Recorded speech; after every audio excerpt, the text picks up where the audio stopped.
Women security bill 2013 के अनुसार working place पर अगर किसी महिला को, किसी लड़की को आप कुछ सेकंड से ज्यादा देखते हैं तो वो वुमेन सिक्योरिटी एक्ट के तहत वो एक क्राइम होता है। नमस्कार, आदाब, welcome back to INS24 news. और आज हमारे साथ इस वक्त एक खास गेस्ट हैं और वो गेस्ट के पास मैं बहुत वक्त लेकर पहुंचा हूं। सर जो है वो बहुत प्रोमिनेंट पर्सन है, लेकिन मैं उससे पहले आपको बता दूं कि मैं यहां पे पहुंचा क्यों हूं और क्या माजरा है। तो आज हम बात करेंगे बिहार में बीते दिन हुए एक हिजाब मामले पे, या यूं कहें कि एक मुख्यमंत्री के द्वारा एक महिला को अपमानित करने के मामले में बहुत बड़ा पूरा राष्ट्र लेवल पे, या आप इसको ऐसे समझिए कि अंतर्राष्ट्रीय लेवल पे ये एक पूरा विवाद उत्पन्न हुआ। विवाद ये था कि 15 तारीख जो थी, 15 दिसंबर 2025 को नीतीश कुमार जो है आयुष डॉक्टरों को नियुक्ति पत्र बांट रहे थे। उसमें एक मुस्लिम महिला जिसका नाम था नुसरत परवीन, वो भी पहुंची थी। और नुसरत परवीन ने अपने चेहरे पे जो है हिजाब लगाया हुआ था। और आप वीडियो में देख सकते होंगे, आपने भी वो वीडियो कहीं ना कहीं देखा होगा कि नीतीश कुमार जबरन जो है उस महिला के चेहरे से हिजाब को नीचे घिसते हैं। और जो है उसके बाद पूरी दुनिया में वो बवाल शुरू होता है कि एक मुख्यमंत्री, जिम्मेवार राज्य का जिम्मेवार व्यक्ति कैसे किसी महिला से जबरदस्ती उसके चेहरे से नकाब खींच सकता है।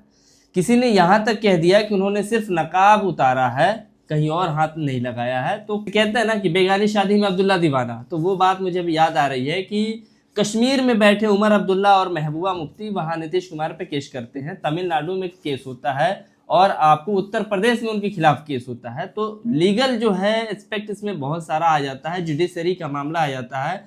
और आज ये वीडियो जब बन रही है तो ये तारीख है 20 दिसंबर 2025 और आज उस नुसरत परवीन को ज्वाइन कर लेना था, जो है सरकारी डॉक्टर के रूप में नियुक्ति जो मिली हुई थी, लेकिन उसके बावजूद उन्होंने अभी तक के सूचना के हिसाब से ज्वाइन नहीं किया है। तो क्या कुछ लीगल एस्पेक्ट है और किस तरीके से लोगों ने इसको तूल पकड़ा दिया, या फिर नीतीश कुमार ने इंटेंशनली जो है महिला का अपमान किया है, तो इन सभी चर्चाओं पे आज हम बात करेंगे। आज हमारे साथ वरिष्ठ जो है एडवोकेट हैं, आदरणीय श्री SK पंकज जी, उनका बहुत बहुत स्वागत करते हैं। सर बहुत बहुत धन्यवाद आपका भी निहाल जी।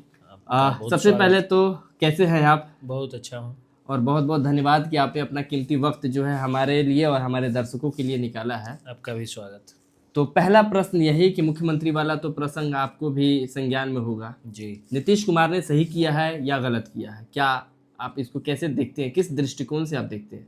देखिए, सबसे बड़ी बात है कि नीतीश कुमार जी एक कॉम्पिटेंट ऑथोरिटी हैं किसी के इंट्रोडक्शन को जानने के लिए। जैसे मान लीजिए कि आप मेरे पास आए हुए हैं, अभी मेरे ऑफिस में आए हुए हैं, अब आप चेहरे पे मास्क लगा के आइए या फिर जो है वो नकाब पहन के आइए, या अब जाड़े का दिन है आप मंकी टोपी को थोड़ा सा इधर कर लीजिए, इधर कर लीजिए, सिर्फ नाक ही दिखे, तो मेरा पूरा अधिकार है कि भाई आप मेरे पास आए हैं तो मुझे आपकी प्राइवेसी में नहीं जाना है। लेकिन मैं, अगर आप मुझसे आए हैं वकालतनामा साइन कराने, या फिर आप आए हैं कि हाँ मेरा केस देखिए, तो मैं आपका आधार कार्ड देखूंगा, आधार कार्ड पे अटेस्टेड करूंगा तो आप ही हैं या नहीं है, ये जानने का पूरा अधिकार है। और नीतीश कुमार जी एक कॉम्पिटेंट ऑथोरिटी है तो उनको जानने का पूरा अधिकार है।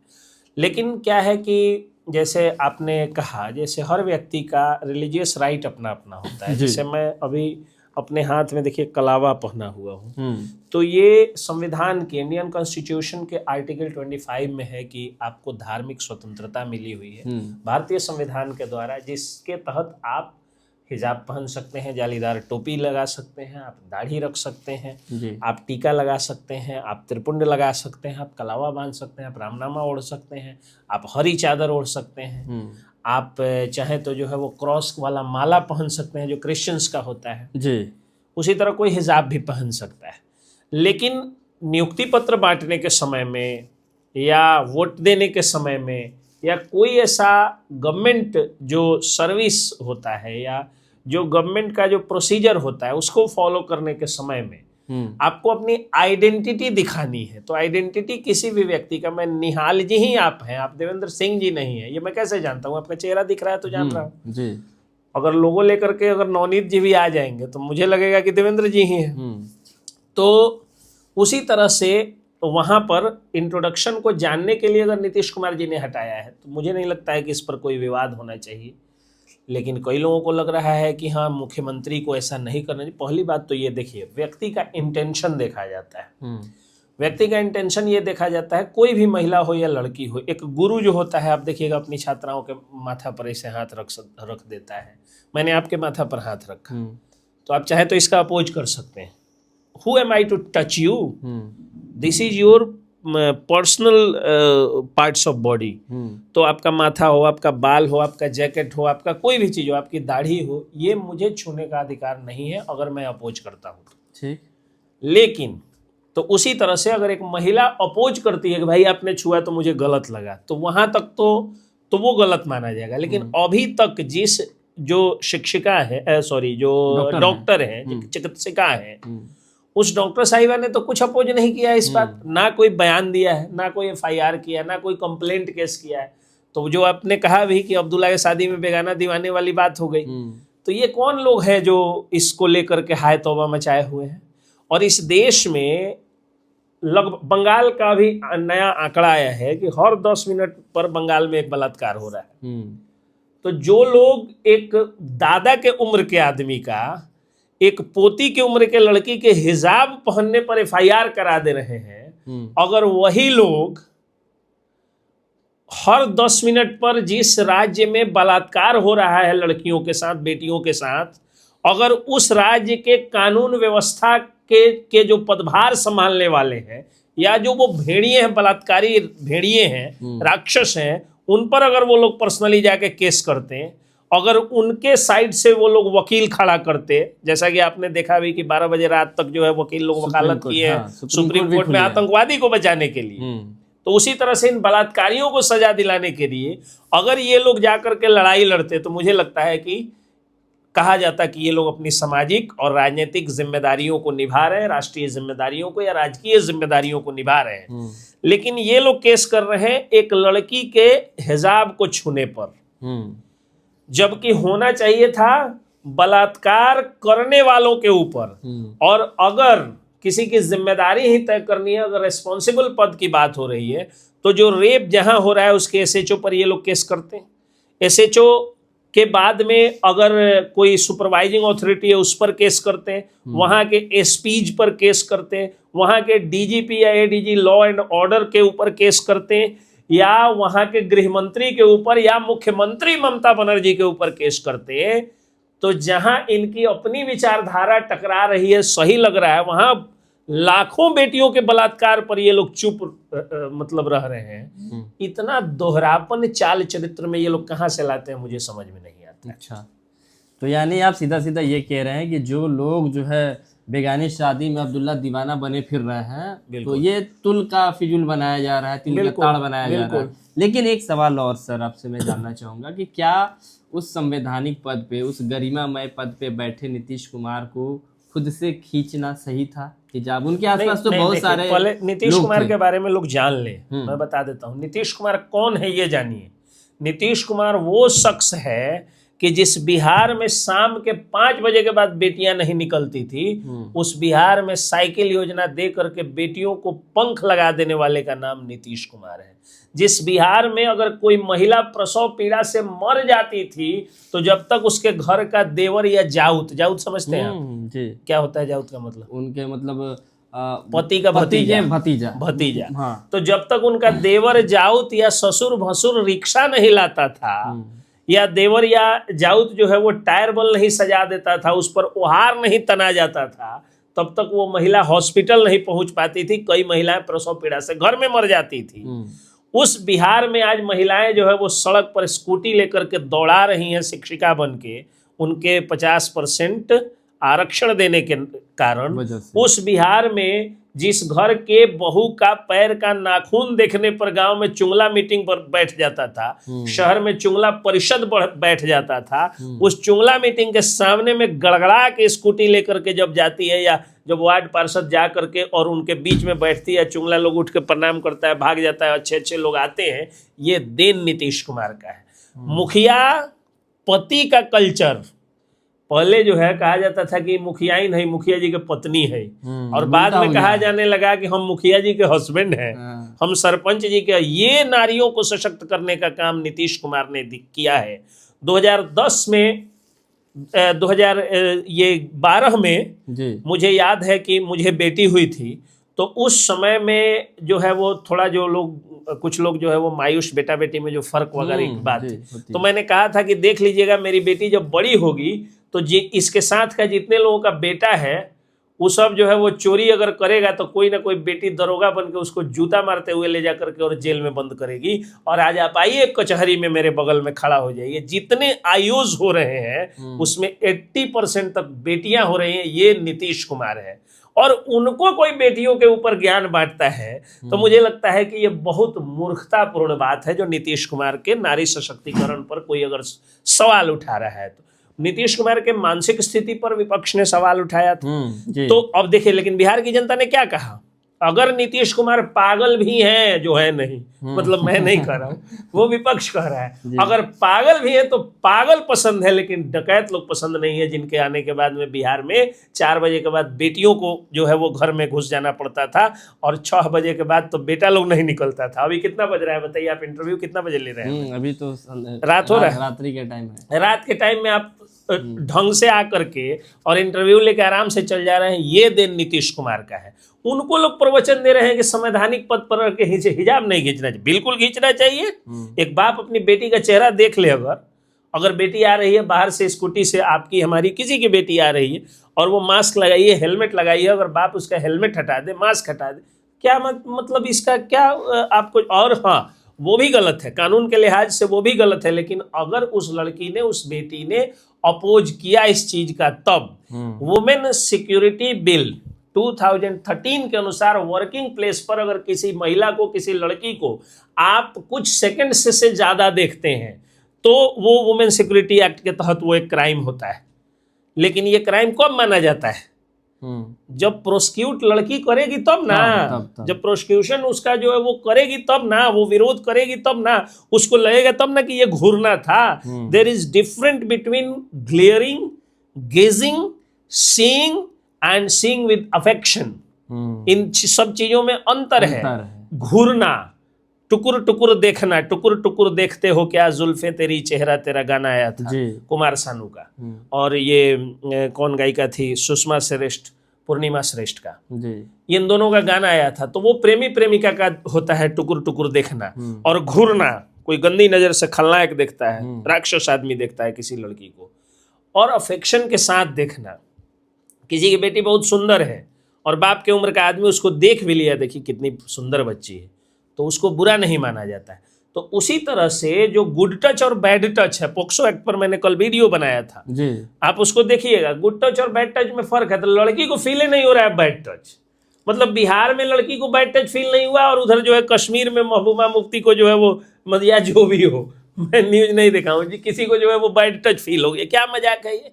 हाँ, एक जो बयान आपने चर्चा किया कि जिसमें कहा गया कि कोई कह दिया कि हाँ केवल हिजाबे न छुए हैं, ये गलत बयान है।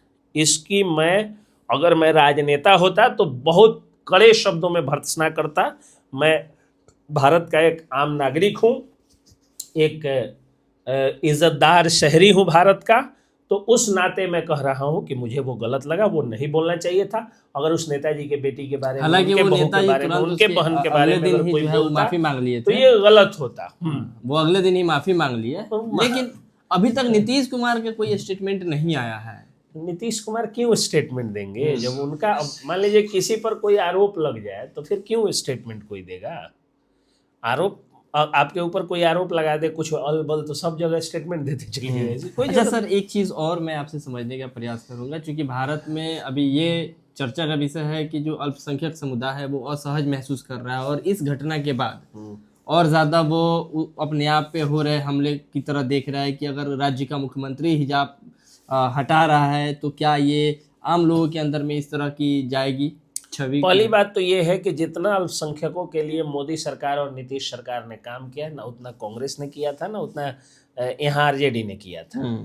आज बिहार में जो स्थिति बिहार सरकार ने जो अल्पसंख्यक भाई बहनों को दिया है वो काफ़ी सराहनीय है। देश स्तर पर भी अल्पसंख्यकों के लिए काफ़ी अच्छी अच्छी योजनाएं चल रही हैं। दूसरी बात यह है कि अगर बेटियां साइकिल लेके निकल रही है तो उसमें मुसलमान बेटियां भी हैं, हिंदू बेटियां भी।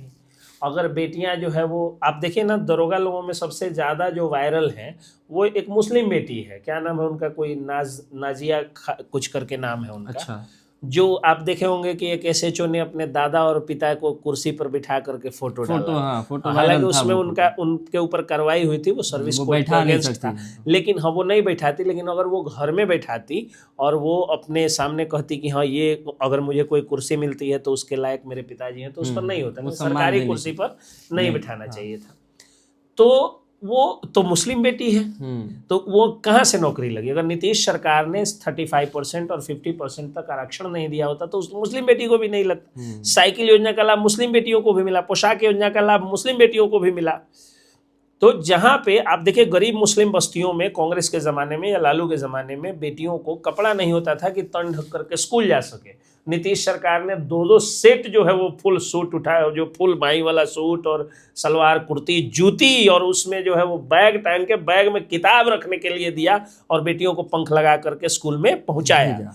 तो चाहे हिंदू बेटियां हो या मुस्लिम बेटियां हो, चाहे हिंदू सुरक्षित महसूस कर रहा हो या मुस्लिम सुरक्षित महसूस कर रहा हो, क्राइम आज भी बहुत ज्यादा है। मैं ये नहीं कर रहा हूं कि नीतीश कुमार के आने के बाद से क्राइम रुक गया, लेकिन क्रिमिनल्स नीतीश सरकार में, आप बताइए नीतीश और भाजपा की जब अलायंस हुई है उस दौरान आप सिंगल व्यक्ति को बता दीजिए जो क्रिमिनल था और अब नया क्राइम छोड़ करके आकर के और विधायक बन गया, मंत्री बन गया, सांसद बन गया, नहीं देखे होंगे। तो कम से कम अपराधी अब अपराधी कहलाता है। अब अपराधी नेताजी, बाहुबली जी, ये वो ये सब नहीं कहला रहा है। ये नीतीश कुमार का देन है। तो दोनों सुरक्षित हैं। जब कानून व्यवस्था सही होती है दोनों सुरक्षित। उदाहरण के तौर पे एक और मैं बात बता रहा हूँ, उत्तर प्रदेश में के जो सीएम है योगी आदित्यनाथ, उनको सबसे कट्टर छवि वाला बताते थे लोग, विरोधी लोग, कि भाई ये कट्टर हिंदुवादी छवि के लोग हैं, ये अच्छे लोग नहीं है। लेकिन अब जब उत्तर प्रदेश के सीएम जब योगी आदित्यनाथ है, तो मुझे कोई बताए कि अब कहाँ जो है वो दंगे हो रहे हैं जो अखिलेश यादव की सरकार में होती थी। मुजफ्फरनगर दंगा में जो है वो कितने जो है वो दर्जनों हिंदू मरते थे, दर्जनों जो है वो मुसलमान मरते थे, दोनों मरते थे। पक्ष के आज दोनों नहीं मर रहे हैं। तो कानून व्यवस्था सही होती है तो दोनों के लिए सही होती है।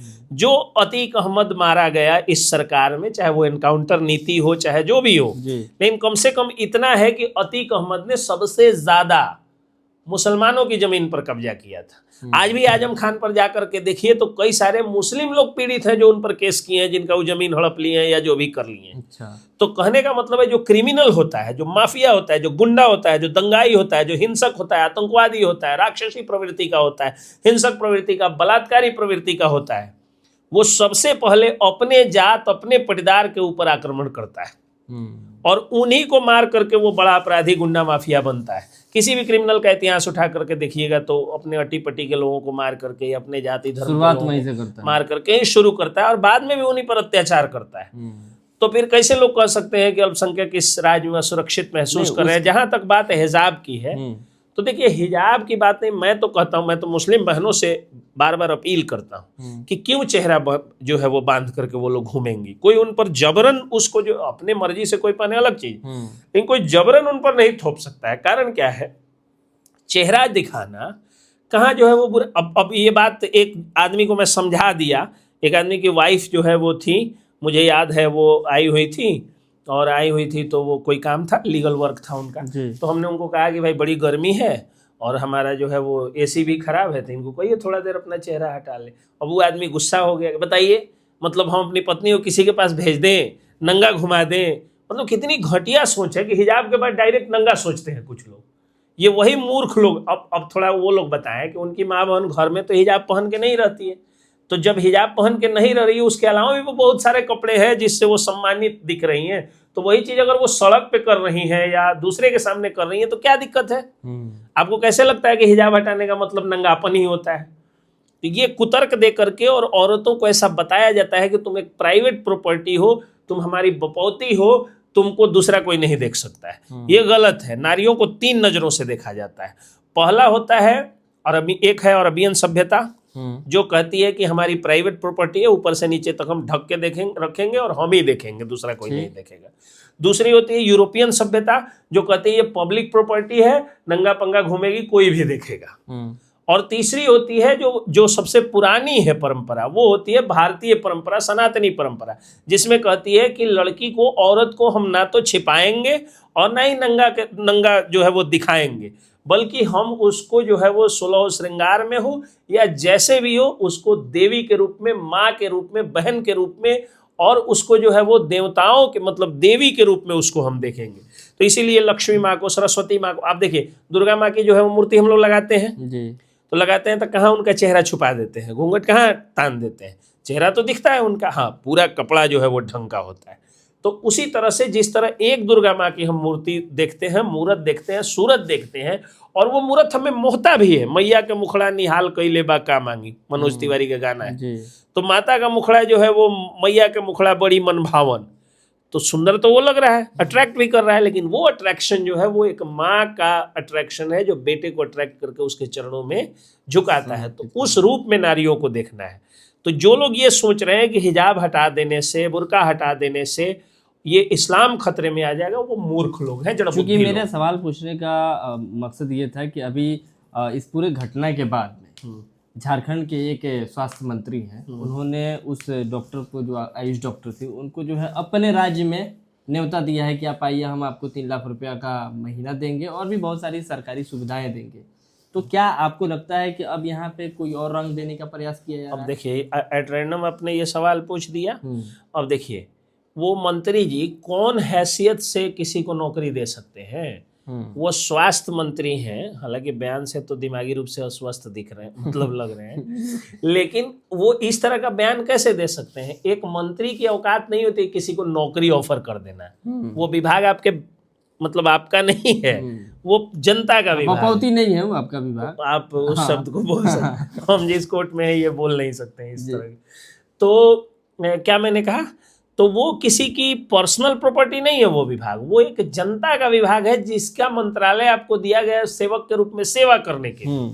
तो अगर किसी को नौकरी देनी होगी तो आपको विज्ञापन निकालना होगा, और विज्ञापन का क्राइटेरिया फिक्स करके, और तब एग्जाम लेके हो या काउंसलिंग के आधार पर हो, मार्क्स के आधार पर हो, तब आपको जो है वो करना होगा। तो मान लीजिए अगर आप एक सीट पर विज्ञापन निकाल देते हैं और उससे ज्यादा मार्क्स वाला जाएगा तो आप कैसे नहीं बहाली करिएगा? और यदि आप इतना 3 लाख रुपया और ये वो सुविधाएं आप दे सकते हैं तो फिर गजटेड पोस्ट पर क्लास 2nd ग्रेड के जो ऑफिसर्स हैं उन सबको वो सुविधा दीजिए। नहीं तो मतलब आप कहाँ फिल्म देखें और बोल लिए, मतलब कुछ भी बोल देना। मतलब वो एक वीडियो वायरल हुआ था, बिहार का एक बहुत फेमस टीचर है और यूट्यूबर भी है, उसने कहा क्या कि एक मुंह जली लड़की आई और वो चेहरा जब हटाई तो हमने देखा कि चेहरा जो है कोई एसिड अटैक कर दिया। तो हमने कहा तुमको हम पढ़ाएंगे, अफसर बनाएंगे और उसी एरिया में भेजेंगे जिस एरिया में तुम्हारे ऊपर एसिड अटैक हुआ था। तो कोई फिल्म वगैरह देख लिए होंगे ना। तो उनके पिताजी को औकात है, पिताजी मैं कह रहा हूँ, बाबूजी या बाप नहीं कर उनको, या उनके पिताजी को ये औकात नहीं है कि वो किसी का ट्रांसफर पोस्टिंग करा सके, पहली बात। दूसरी बात कि ये फिल्म है नहीं कि हीरो जो है वो राम लखन जो है वो पर ठाकुर साहब अत्याचार किए और राम जो है वो इंस्पेक्टर बन के आ गए, लखन गुंडा बन के आ गए, ठाकुर साहब का वध कर दिए।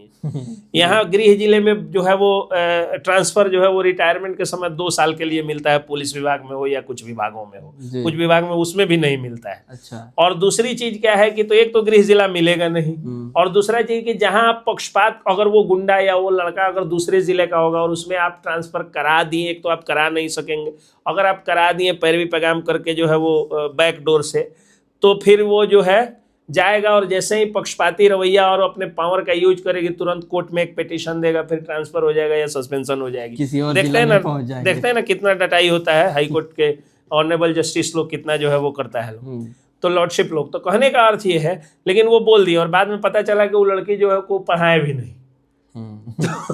तो उसी तरह से मंत्री और यूट्यूबर लोग ये फेमस उमस होने के लिए अलबल कुछ भी बोल देते हैं, लेकिन किस कानून के तहत वो नौकरी देंगे?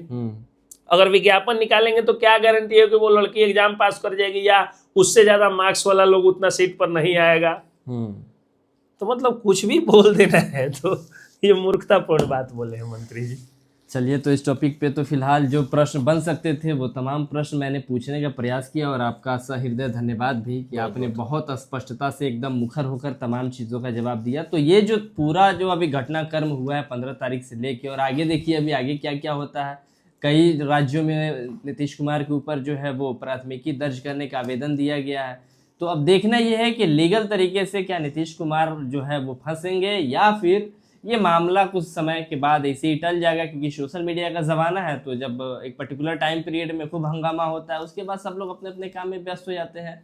तो ये जो एपिसोड है आपको वो कैसा लगा, और जो है हम लोग के जवाब प्रतिक्रिया पे आप अपना भी प्रतिक्रिया दे सकते हैं कि आपको जो है हम लोगों की बातों से आप सहमत है, असहमत है। अगर वीडियो पसंद आए तो आप शेयर भी कर सकते हैं, क्योंकि ये पूरा विवाद जो है मुझे भी पर्सनली लगता है कि इसका तिल का ताड़ बनाया गया है, क्योंकि नीतीश कुमार जो है वो महिलाओं के प्रति जो है वो काफ़ी सजग हैं, और बच्चियों की पढ़ाई लिखाई से लेके उनकी जन भागीदारी तक इन तमाम चीज़ों में उन्होंने बहुत अथक प्रयास किया है। और ये जो पूरा इंसिडेंट हुआ है, सब लोग जो है इसको अपने अपने नज़रिए से देख रहे हैं। किसी का रिलीजियस पर्सपेक्टिव है, तो किसी का जो है वो विपक्ष होने के नाते उनका विरोध कर रहा है।